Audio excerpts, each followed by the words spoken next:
യുദ്ധം ഇസ്രായേലിനെ ഒറ്റപ്പെടുത്തുന്നുവെന്ന് തുറന്ന് സമ്മതിച്ച് ഇസ്രായേൽ പ്രധാനമന്ത്രി ബെഞ്ചമിൻ നെതന്യാഹു.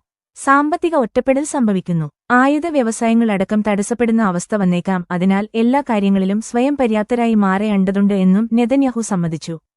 ഇസ്രയേലിന് ഈ ഒറ്റപ്പെടലിൽ നിന്ന് പുറത്തുകടക്കാനാകുമെന്ന് നെതന്യാഹു വിശ്വസിക്കുമ്പോഴും മുസ്ലിങ്ങളുടെ യൂറോപ്യൻ രാജ്യങ്ങളിലേക്കുള്ള കൂട്ടായ കുടിയേറ്റങ്ങൾ ആ രാജ്യങ്ങൾ ഭാവിയിൽ ഇസ്രയേൽ വിരുദ്ധമായേക്കാമെന്നും അങ്ങനെ ഇസ്രയേലുമായുള്ള പ്രതിരോധ കരാറുകൾ ഒഴിവാക്കിയേക്കാമെന്നും നെതന്യാഹു ഭയപ്പെടുന്നു.